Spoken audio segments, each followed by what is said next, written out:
wassalam sebagai tercurah dari Nabi Mulia dan juga Nabi tercinta Muhammad sallallahu alaihi wasallam serta segenap keluarga, para sahabat dan para pengikutnya ila akhir zaman. Setelah diri jamaah Majlis Ta'lim Riyadhul Muta'allimin rahimahullah, sebentar lagi kita akan menghadapi bulan mulia Sayyidus Suhur, Raja bulan yakni Ramadan. Oleh karenanya pembahasan kitab Safinatul Najat seharusnya setelah salat Jumat yang kita bahas adalah bab jenazah, dari mulai pengurusan sampai mengkafani dan seterusnya.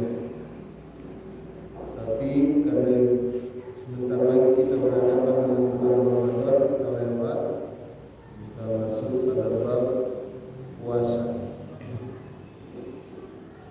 Puasa Ramadan tidak boleh kita ragukan sedikit pun bahwa hukumnya wajib,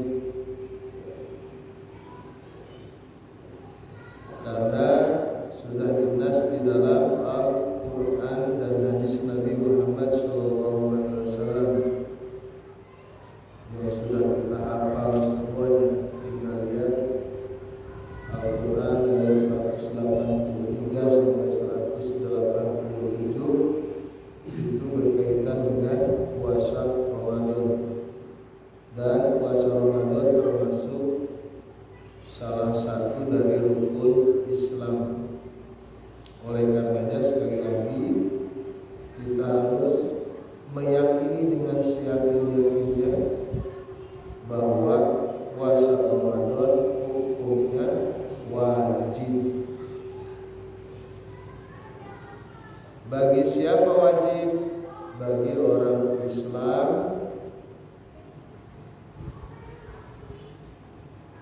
yang sudah balik, yang berakal sehat, kuat untuk puasa, dan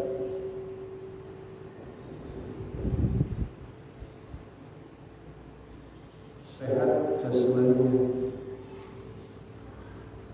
Di sini disebutkan Bismillahirrahmanirrahim.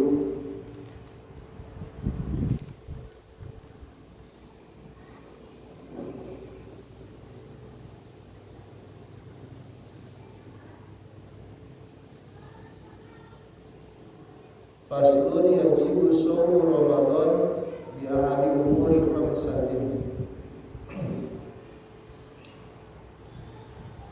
Diwajibkan puasa Ramadan atas 5 perkara.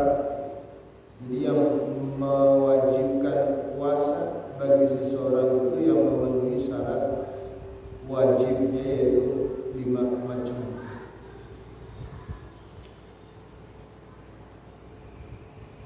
Nah, ini kita nggak bahas karena mudah sekarang begitu.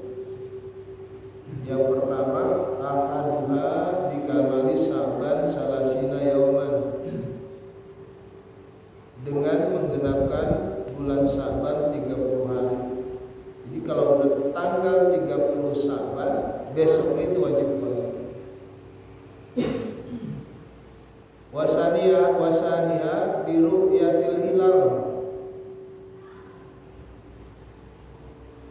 Jadi diwajibkan puasa itu jika ada salah satu dari yang 5 ini kita wajib puasa. Kalau udah tanggal 30 mah tadi mau lihat hilal, mau enggak? Berarti besoknya wajib puasa. Yang kedua, dengan melihat hilal secara hak, kita melihat bulan.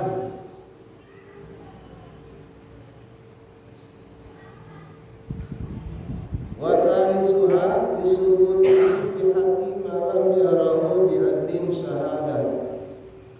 Kita nggak lihat bulan, tapi kita mendengar dari orang yang melihat bulan. hilal. Sekali lagi saya katakan, untuk hal ini kita yang paling enak itu tunggu aja, tunggu pengumuman dari pemerintah. Kalau pemerintah itu sudah berusaha mengumpulkan para ahli, baik ahli ilmu falak, ilmu astronomi, kiainya dikumpulin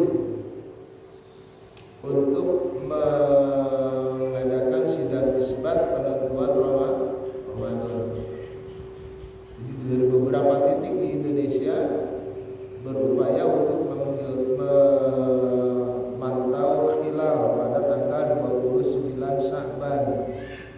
Kalau sudah terlihat hilal, maka walaupun baru tanggal 29, besoknya 1 Ramadan dan kita wajib puasa. Dan paling aman bagi kita rakyat yang ikut ketentuan pemerintah. Gak usah kita bersujud pemerintah bohong. Masa menentuin tanggal 1 Ramadan bohong, untungnya apa dia? Jadi percaya saja kan, nggak mungkin dia kompak bohong. Ada kiai, ada astronomi. Seandainya pun bohong, itu tanggung jawab dia, bukan tanggung jawab kita. Andaikan pemerintah bohong di dalam penetapan 1 Ramadan, kita ngikut, yang dosa yang bohong. Kalau saya percaya apa ya dah, apa urusan itu mah. Kita ikut pemerintah dalam penetapan, kecuali memang kita ahlinya. Kalau kita merasa kita ahli nih dalam penentuan hilal, dalam ru'yatul hilal, dalam ilmu falak, kita pakarnya bisa, ada ilmunya, ada ilmu. Kalau memang kita merasa kita ahli, kita bisa menentukan sendiri, boleh. Kita lepas dari pemerintah, boleh. Misalnya, Asep, pahaman gue deh sama pemerintah mah dalam urusan hilal, dalam urusan falakiyah, saya paham benar, boleh beristihad menentukan 1 Ramadan sendiri. Kita kan nggak nyampe ke situ. Nyampe nggak ilmu kita ke situ? Nah, nyampe. Ikut ketentuan pemerintah untuk 1 Ramadan.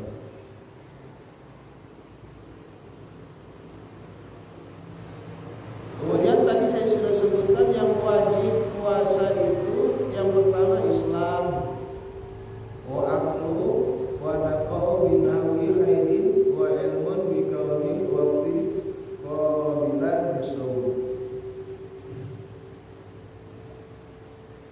Syarat-syarat sahnya itu Islam, bukan belum Islam kita enggak wajib puasa. Orang kafir tidak wajib puasa. Seandainya pun puasa, dia sudah sah puasa. Kalau mau ikut-ikutan puasa ya biarin aja. Dan nggak usah juga kita ikut-ikut campur. Misalnya ada punya tetangga orang kafir, dia puasa, menghargai kita, bagus begitu. Jangan kita omel, nggak sah puasa juga capek-capek doang. Biarin, nggak usah digituin. Biarkan saja. Puasanya kita yakin kalau orang kafir mah puasanya tidak sah, berakal. Tidak sedang haid perempuan yang haid nifas itu nggak boleh puasa. Yang punya istrinya sedang haid tidak boleh puasa.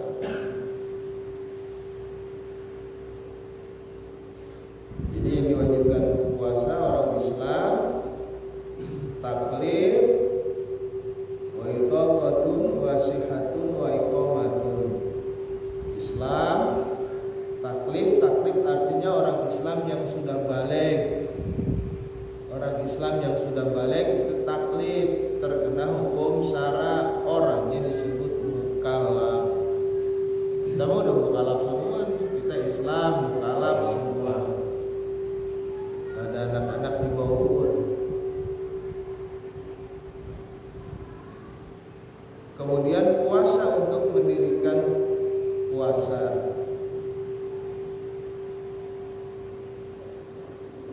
dan kita sedang dalam mukim. Nah, dari 5 hal ini maka ada 9 golongan yang boleh tidak puasa di bulan Ramadan di luar kafir, di luar non muslim.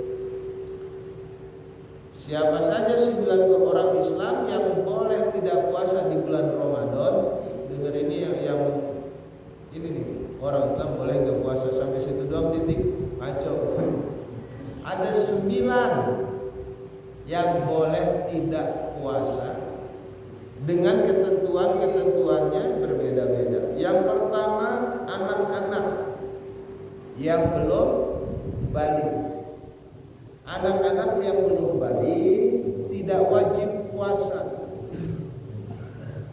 tapi orang tua wajib mendidik anaknya untuk puasa. Anaknya gak wajib puasa, tapi orang tuanya wajib mendidik anaknya untuk puasa. Misalkan kita punya anak udah umur 7 tahun belum wajib dia. 7 tahun belum wajib, belum balik. Kalau perempuan kan bisa balik dia 9 tahun kalau udah head. Kalau belum head 9 tahun belum balik. Sampai berapa tuh kalau dia belum head juga 15 tahun. 15 tahun mah mau head mau belum balik namanya. Laki-laki sudah mimpi enggak juga sampai 15 tahun itu laki-laki balik. Kalau udah sempurna 15 tahun laki-laki atau perempuan udah head atau belum itu udah termasuk balik wajib tuh. Kalau udah 15 di bawah itu belum balik wajib dididik. Makanya anak-anak mah boleh puasanya sahur malam, johor sahur lagi, nggak masalah. Anak-anak memang juga sedang belajar. Kalau nggak begitu orang tuanya yang dosa. Termasuk pakai jilbab anak perempuan. Anak perempuan umur 7 tahun sudah wajib orang tuanya ngajarin anak membiasakan diri pakai jilbab. Kalau enggak orang tuanya yang dosa.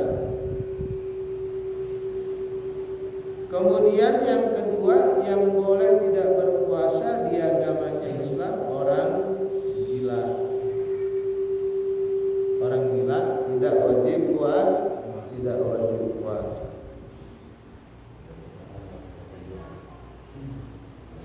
Gila beneran ya. Gilanya gila beneran nih. Bukan gila janda, bukan. Puasa doang kan gilanya. Buat puasa doang. Bapak saya lagi gila nih. Gilanya gila janda, wajib itu puasa. Beda. Gila harta itu beda ya urusannya. Stres termasuk gila. Kalau hilang akalnya hilang termasuk gila sebenarnya. Nah, anak-anak dan orang gila tidak wajib puasa. Kemudian yang ketiga yang boleh bukan tidak wajib, boleh tidak puasa di bulan Ramadan. Tadi anak-anak, orang gila, terus orang sakit. Orang yang sedang sakit sekiranya memberatkan untuk berpuasa maka boleh dia buka. Juga sakit beneran, bukan jerawat, bukan gitu. Sakit saya juga apa sakitnya? Jerawatan, ya nggak masuk itu. Ini sakit yang kalau dibawa puasa sakitnya tambah berat, maka boleh dia tidak puasa selama sakit. Kalau udah sembuh ya puasa. Terus yang ditinggalkannya nanti dikodok di bulan yang lain. Panjang waktu mengkodok itu. Waktu mengkodok dari tanggal 2 Syawal sampai datang bulan Ramadan. Mau dicicil, mau sekaligus boleh. Misalkan kita bulan puasa kemarin sakit nih 2 hari belum dibayar sampai sekarang, buru-buru bayar. Jangan sampai masuk Ramadan lagi utang belum dibayar. Ya sebulan saya buka puasa pisan kemarin. Taubat, niatkan puasa sekarang kuat saya sebulan.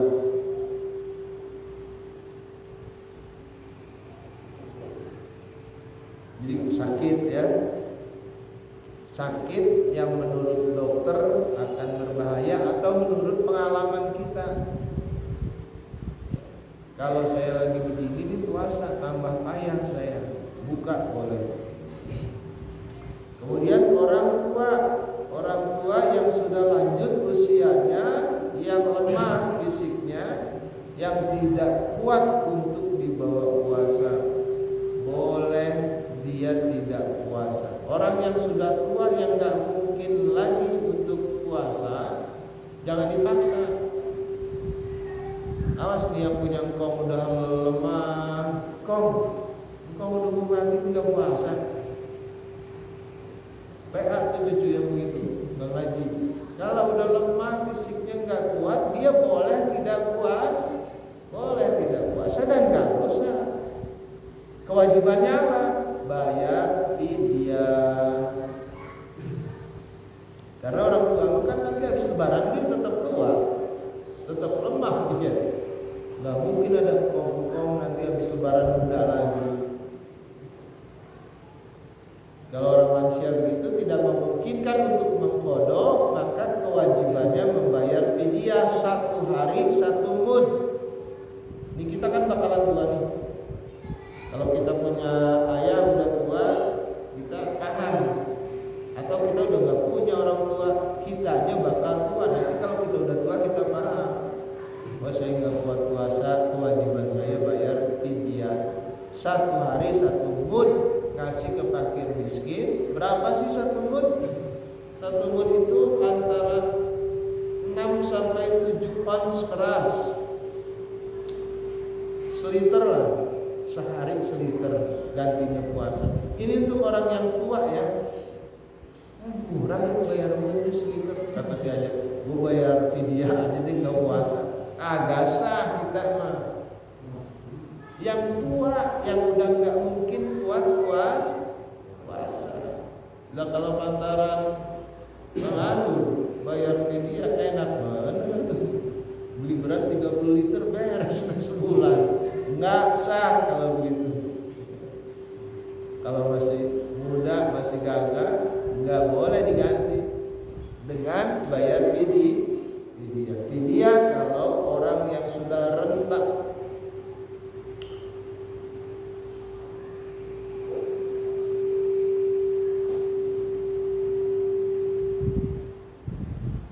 Kemudian yang boleh lagi tidak berpuasa, wanita yang hamil. Yang kelima ya, wanita hamil kalau dia tidak kuat puasa dia boleh. Nah ketentuannya ada 2. Harus paham kita punya istri yang sedang hamil. Istri kalau sedang hamil dia tidak puasa karena khawatir terhadap kesehatan dirinya, berarti si ibu yang hamil. Saya emang nggak pengen punya istri lagi hamil. Tahu istri yang dimana lagi hamil istrinya. Next, kuat nggak puasa? Nggak kuat kayaknya saya. Badan saya lemes kalau dibawa puasa. Berarti dia khawatir terhadap dirinya. Maka kalau yang begitu dia boleh tidak puasa, nanti dibayar dengan kodok. Kodok saja sah. Jadi 30 hari nggak puasa ya dicicil nanti. Setelah melahirkan, setelah nipasnya beres cicil. Tapi kalau yang dikhawatirkan bukan dirinya, bayinya, saya kuat Pak puasa. Cuman khawatirnya sama yang dikhawatirkannya kandungan atau kata dokter begini, ibu sehat.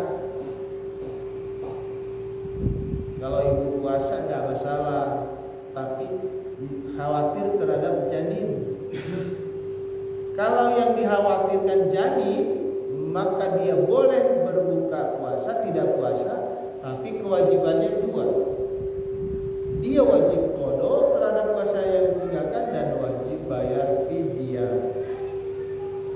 Kalau yang dikhawatirkan janin doang, bukan dirinya.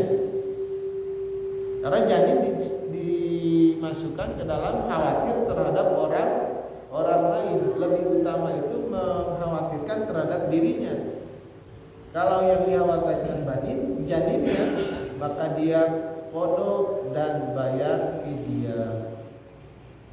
Bagaimana kalau khawatirnya dua-duanya? Qada saja. Ya.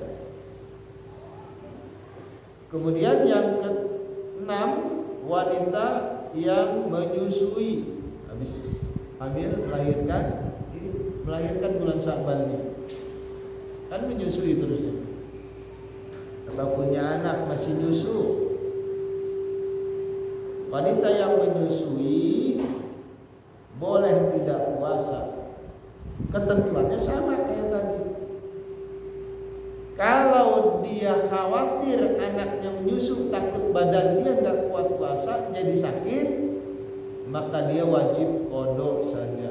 Tapi kalau yang dikhawatirkan anak yang nyusu, dia kuat puasa, sehat dia puasa, tapi dia khawatir anaknya sakit gara-gara emaknya puas, boleh dia nggak puasa, kewajibannya dua, qada dan bayar fidyah. Bisa dipahamkan? Ini yang punya istri masih produktif, mesti paham. Ya, mesti paham. Yang punya istri masih produktif. Yang belum punya istri, nanti kan bakalan punya istri. Emang mau jomblo seumur hidup? Jangan jomblo seumur hidup. Kayak Herdi itu masih produktif, bisa punya anak sampai 12.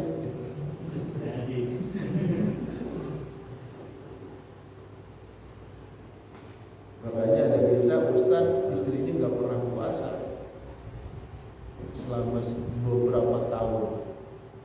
Kenapa dia nggak pernah puasa?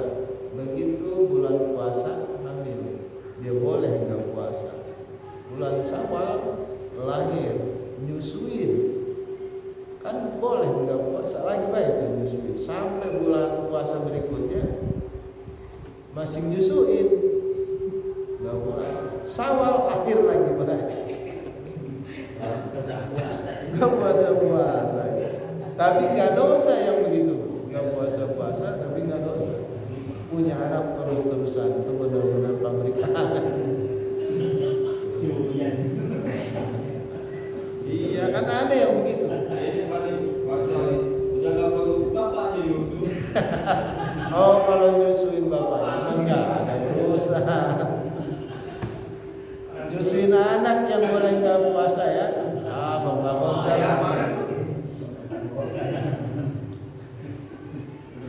ntar pas bulan puasa sama mau istrinya mau, neng nggak usah puasa kan masih nyusuin. Nyusuin bapaknya kagak ada urusan. Tetap wajib. Yang boleh buka nyusuin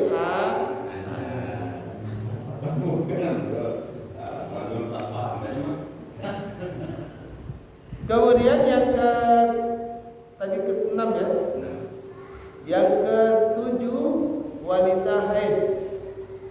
Wanita yang haid bukan saja boleh buka, dia wajib buka. Enggak boleh haid puasa. Bagaimana kewajiban haid? Wajib mengqada saja. Begitu pula yang nifas, orang yang keluar darah setelah melahirkan, itu nifas, itu yang ke-8. Yang ke-8 nifas, maka dia wajibnya mengqada saja. Yang ke-9 yang boleh tidak puasa di bulan Ramadan adalah musafir, orang yang dalam perjalanan. Perjalanan yang bagaimana? Perjalanan yang seperti kita bahas ketika membahas sholat jamak dan qashar. Yang memenuhi syarat itu 81 km lebih. Kalau perjalanan ke Paru doang, saya mau ke Paru nih, nggak puasa, kagak nyukupin, musafir. Jadi perjalanan baik yang memenuhi syarat seperti ketika bahasan sholat jamak dan qashar. Perlu diperhatikan perginya misalkan Pak RT mudik termasuk musafir. Mudik kan nyaba bukan pulang. Sebenarnya mudik itu bukan yang pulang, nyaba. Kalau dia niat pulang mah nggak balik lagi kemari. Masuk musafir. Kayak Pak RT ke Nganjuk itu musafir. Karena rumahnya di sini, mukimnya di sini, mustawatinnya di sini. Di sini bukan merantau berarti. Udah mukim, udah mustawatin. Kalau ke Jawa masuk mudik. Misalnya mudik di bulan puasa, boleh nggak puasa, tapi diingetin berapa hari tinggalnya. Mudik boleh, cuma kalau berangkatnya sesudah subuh, sudah masuk waktu subuh, maka dia wajib puasa. Jadi kalau pengen mudik nggak boleh nggak puasa, berangkatnya sebelum masuk waktu saum. Saya jam 3, jam 4 sebelum waktu subuh. Masuknya waktu puasa kan pas azan subuh, bukan pas imsak ya. Masuknya puasa itu ketika azan subuh fajar shadiq, imsak jaga-jaga. Makanya ada jeda 10 menit tuh biasanya dari imsak ke subuh. Habis imsak misalnya yang lagi ngerokok nih, imsak, waduh mana gue belum minum, boleh minum. Udah imsak minum aja. Yang nggak boleh azan, udah kalau udah azan lagi ajan udah masuk tuh baru waktu puasa. Pas masuk pada shadiq waktu subuh, itulah kewajiban mulai puasa. Hentikan semua yang membatalkan. Kalau baru ada pengumuman imsak, kita lagi ngopi misalnya kan, kalau ngopi doang nggak diminum yang lain nggak enak, suka ganjal di sini. Masih ganjal nih ampas kopi di sini. Udah imsak, minum aja. Karena belum masuk waktu puasa. Kecuali azan belum masuk. Kalau azannya nggak telat. Ini makanya kalau bulan puasa perlu hati-hati nih muazin nih. Jangan sembarangan azan udah jam 5:30 baru azan.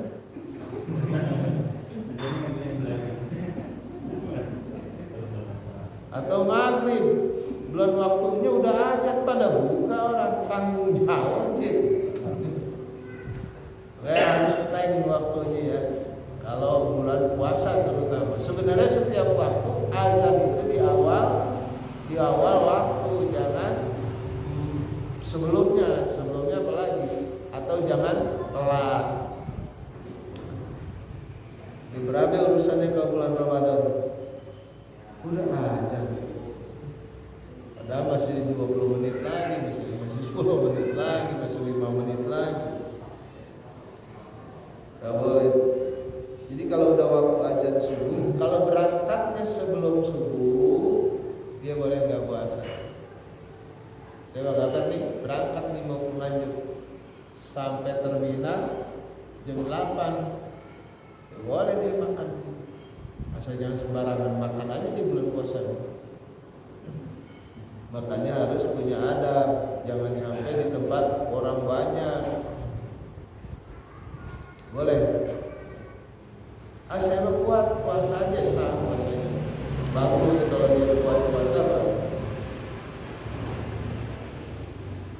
itu sembilan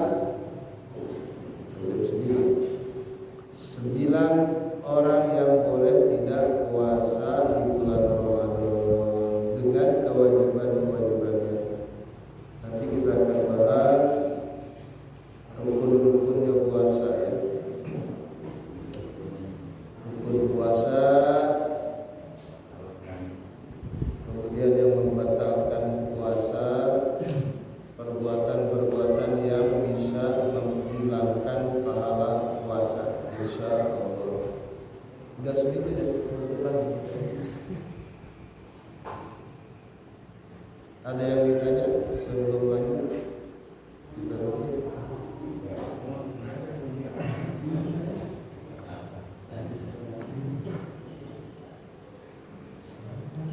Kita tawakuf insyaallah minggu depan.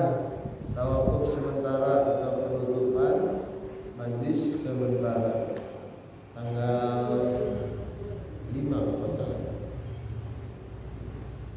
Malam Rabu depan tanggal 5 kita penutupan sementara pengajian Riyadhul Quran. Pada Ramadan ada yang tanya. Di luar tema apa Ustaz? Di luar temanya. Baik. Karena kita melihat banyak cerita mengenai malam. Dia mendapatkan hidayah itu sebelum masuk Islam sendiri ya. Tapi dia sudah menjalankan dari rukun Islam mungkin haji doang ya kayak. Yang lain sudah dijalankan dalam merintis untuk masuk Islam. Itu hukumnya gimana? Baik ya. Ada orang non muslim, dia dapat hidayah, belum menyatakan dua kalimat syahadat Iya. Tapi dia sudah menjalankan rukun Islam itu sendiri. sholat, Merintis puasa, zakat, puasa. Sudah jalan nih. Dalam rangka merintis untuk belajar lah itu. ijabnya lah, ijabnya masuk Islam itu. ya nggak masalah. Gimana? Hukumnya dia boleh, cuman ya nggak masuk. Kalau dia belum mengikrar, mungkin belum tahu kan, belum tahu juga dia belum masuk Islam. Bisa juga dia udah syahadat sendiri. Syahadat. Sahnya syahadat sendiri di depan ulama atau memang yang sesama muslim aja itu Sama udah muslim sah. sah, Udah sah. sah, nggak harus di depan kiai, nggak usah. Abdolnya disaksikan oleh orang alim. Misalnya ada orang, Mas Babang, saya mau masuk Islam, saya mau mengucapkan dua kalimat syahadat, disaksikan ya, nggak apa-apa. Nggak harus orang alim. Abdolnya kita bawa ke orang alim. Karena kenapa? Supaya dia nanti setelah ikrar diberikan nasihat, diberikan wejangan. Itu maksudnya. Jadi dia puasanya itu Allah alam. Mungkin dia sudah mengikrarkan syahadat. Kalau dia belum, berarti nggak dihitung ibadah tuh. Nggak dihitung ibadah. Sholatnya belum sah, puasanya belum sah, zakatnya jadi amal sosial saja.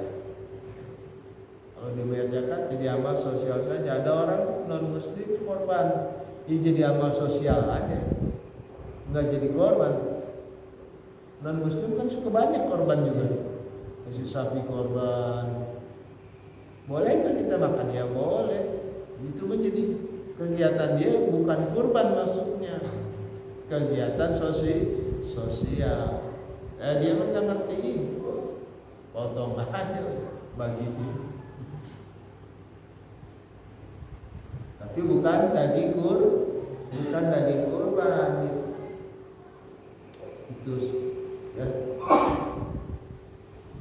Jadi boleh, bukannya boleh, biarkan saja.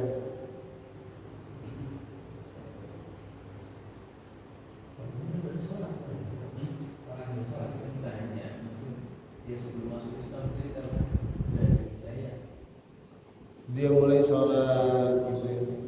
Tapi kalau dia ke masjid mesti kita tanya. Tapi kan setiap dia jalan ke sholat itu pasti ada sengaja di situ kan. Kalau ada itu sengaja dong dia. Tahiyat syahadat itu bukan ikrar kita masuk Islam. Justru udah masuk Islam. Makanya kewajiban sholat itu untuk orang Islam. Kan tidak orang kafir syahadat. Kalau ngucapin syahadat mah banyak. Assalamualaikum aja pinter-pinter orang kayak gitu. Fatihah apa? Yasin ada yang apa? Sebelum masuk Islam. Apakah dia jadi Islam? Kalau dia tidak meyakini dua kalimat syahadat itu dengan kesadaran dan dia mengikrarkan diri masuk Islam, masuk dulu. Kayak kita, misalnya udah jago matematika, jago macam-macam bidang ilmu, jago, kita nggak daftar kuliah, nggak jadi sarjana, nggak diterima. Kayak kemarin aja saya kasih rambutan ke Polri ya. Ini yang mantunya. Alhamdulillah, terima kasih Allah. Nah, makanya gitu. Alhamdulillah, Padahal dia belum Islam kan? Karena dia tidak yakin dengan agama Islam, walaupun dia mulutnya ngomong alhamdulillahnya fasih, ya enggak diterima. Syaratnya masuk Islam. Harus ikrar. Harus ikrar. Beda dengan kita udah Islam dari baru lahir. Itu kan enggak ikrar kita. Ikrar enggak kita waktu masuk Islam? Enggak kita. Kenapa? Karena kita Islam dari lahir. Orang tua kita, mak bapak kita udah Islam. Tapi kalau non muslim yang mau Islam, dia ikrar sebagai bukti bahwa dia meninggalkan kepercayaan sebelum. Karena Islam itu meniadakan Tuhan selain Allah. Kalau dia masih nyembah patung, dia Fatihahnya fasih, enggak diterima. Jadi amal dia jadinya kegiatan sosial saja. Sholat dia tidak dihitung sebagai sholat, kecuali dia udah mengikrarkan. Enaknya orang kafir masuk Islam, dosa dia sebelumnya diampunin semua dengan kalimat asyhadu alla ilaha illallah wa asyhadu anna muhammadar rasulullah.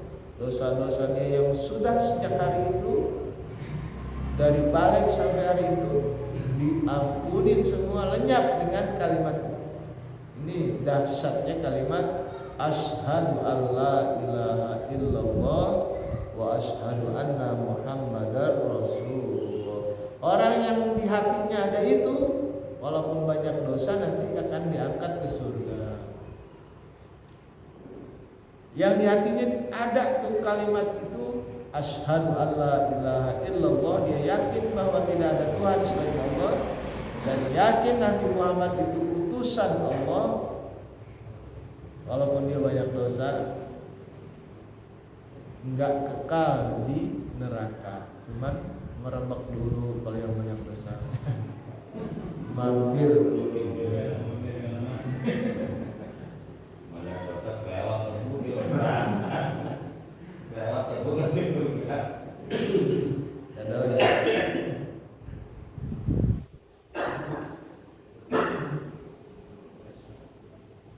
bahkan di kita mah orang muslim maulid, dia takzim kepada kanjeng Nabi, tapi dia belum yakin terhadap ajaran Nabi, dia belum Islam. Walaupun dia udah manggil maulid marhaba 100 kali, dia belum ikrar meninggalkan kepercayaannya yang lama, belum Islam. Itu tahlil Ustaz. Itu tahlil ya biarin saja. Nggak usah diusir. Siapa tahu dengan dia ikut tahlil dapat hidayah. belajar. Hmm. Bahkan kemarin istrinya sakit, manggil kiai untuk obat. Saya nggak nyambung, belum saya susah minta di saya kasih. Bagaimana ya tidak aja sono. Ya, kita punya tetangga non muslim, kalau dia sakit doain sembuh boleh. Doain sembuh apa boleh. Kecuali dia kafir yang jahat, yang memusuhi Islam kayak Israel, jangan didoain. Mudah-mudahan orang Israel panjang umur, jangan ya. Kafir harbi yang memerangi umat Islam wajib kita perangi. Jangan didoain. Kalau kafir yang baik, yang kafir zimmi, dalam urusan sosial kita tetap saling bantu, saling nolong. Gak boleh kita ganggu, gak boleh hartanya kita ganggu, gak boleh kehormatannya kita ganggu. Kalau dia kafirnya zimmi.